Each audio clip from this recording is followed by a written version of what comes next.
So not too long ago, this guy kind of went into a mosque in New Zealand and shot 40 people, which caused this guy to say that it was somehow the Muslims' fault, apparently, which caused some other guy to then throw an egg at Mr. Potato Head. And it was brilliant, don't get me wrong, but I feel like that didn't really change anything. Fraser Anning is still a racist because of it, and the people who thought that the things he said were true didn't suddenly stop believing that as soon as an egg was thrown at him. So instead of publicly humiliating Fraser Anning, today I'm going to do something different. I'm going to prove that everything he suggests would only make Australia worse. For everyone. First of all, Anning has repeatedly said that the media needs to report on more terror attacks. But here's my question, how can he possibly know that they're not reporting on every single one? Is he looking up away at his computer every single terror attack that's happening around the globe, and then watching every single news broadcast across Australia, while also reading every newspaper and searching the internet for any blog that's mentioned it, just so he can say what they're not reporting on? I mean, it seems to me that he's more likely just saying something that sounds true, so that people will then start to think that what the media says can't be trusted, so that when the media starts slandering him, you might think that he's the good guy and the media's just lying. The delegitimization of the media is a tactic actually used by a lot of far-right politicians. I mean, Fraser Anning totally ripped the term fake news from Donald Trump. But here's the thing. Coverage on terror attacks can actually be dangerous. For example, if you were to go up to someone 20 years ago and say, "Are you scared of Muslim extremists attacking you in Australia?" they'd probably say, "No, of course not."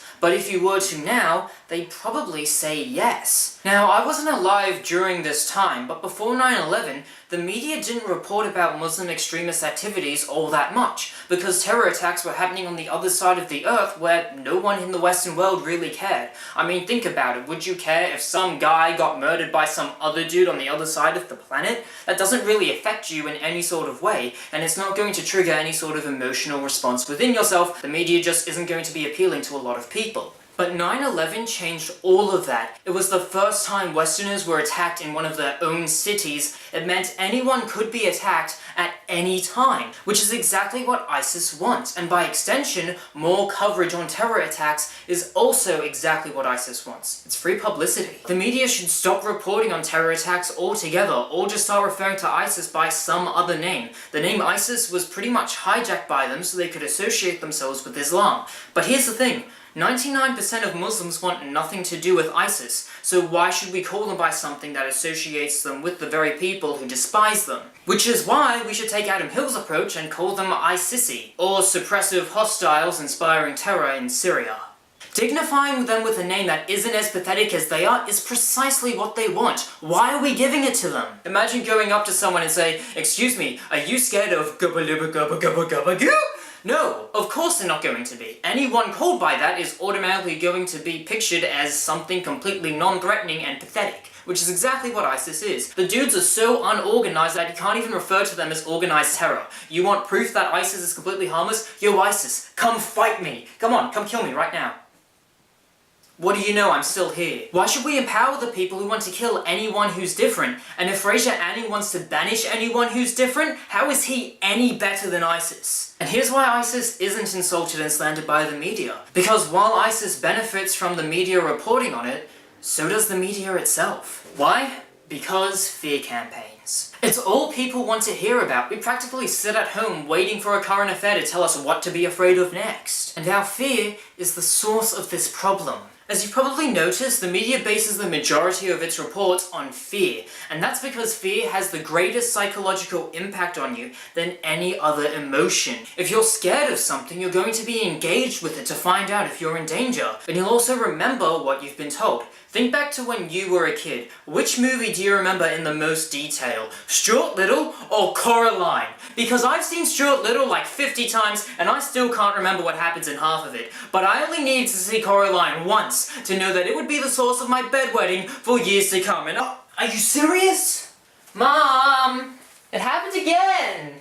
But random murders taking place on the other side of the planet just aren't going to make you feel threatened. But if the same people performing those attacks were to suddenly crash several planes into a large western city, suddenly all those insignificant attacks are very frightening, and people coming here from those same parts of the world can be just as frightening, which is exactly why Fraser Anning said Muslims are taking over European countries and Australia could be next. Fear is a tremendous motivator. Now, Anning obviously knows exactly what he's talking about when he makes this claim. If I ever saw a face of intelligence, this was it. So he must have done a ton of research on the subject, which is why he gives no statistical data to back this up and names not a single European country in which this has happened. He didn't do any research, did he? Because if he did do some research, he would have found a lovely website called Euronews.com, which explains that 2 out of 3 terrorist attacks in Europe in 2017 were carried out by separatist groups,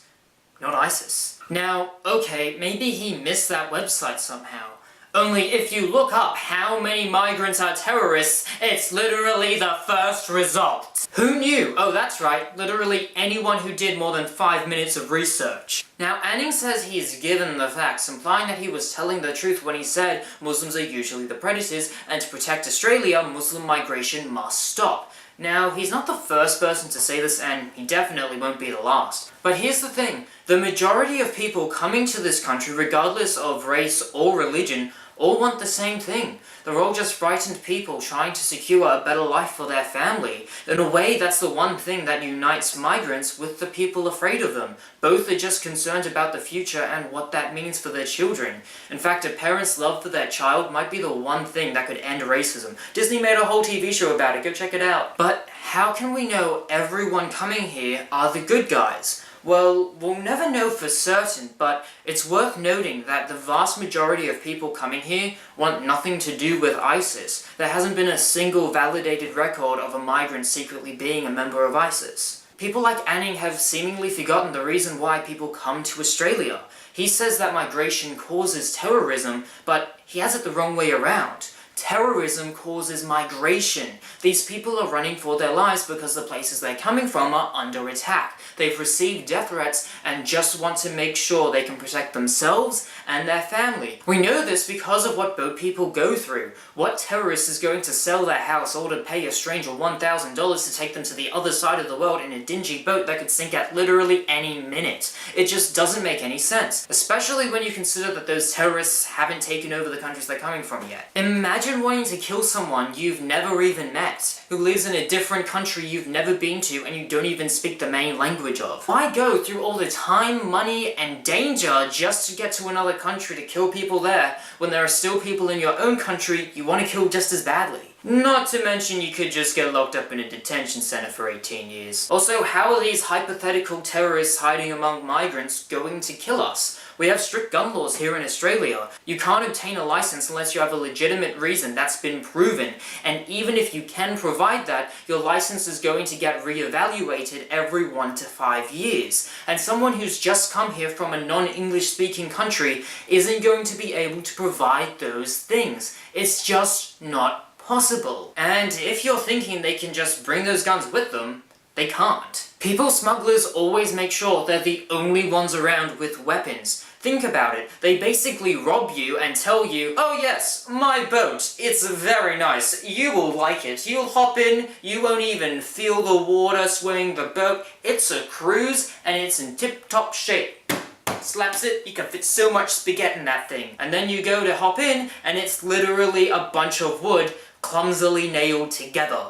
It's not going to get you there very safely. The people they're smuggling are going to have reasons to fight back, and allowing them to hold weapons gives them the means to fight back. People smugglers need to make sure the people they're harboring don't start a revolution like Korg.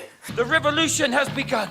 Also, a lot of people coming here are fathers leaving their families to set up a home in another country, so that when their families do eventually arrive, they have at least one family member who can speak some English and they have a home to live in. Take Shamsil Alam, for instance, a Rohingya Muslim who is simply trying to establish a home for his family to live in once they get here. The problem is he wasn't allowed to work for several years on account of not being an Australian citizen with a work visa. Now, if based on this you start to think that maybe Anning was right when he said Muslims are dole bludgers, I'm afraid you'd be wrong again. Because while there is some small cost initially, a study found that an influx of lower wage migrants into a community actually raises wages for everyone else. To stop Muslim immigration now would not only separate countless families from each other, but also harm our economy. Not to mention that to maintain its population, a first world country needs to have 2.1 births per woman.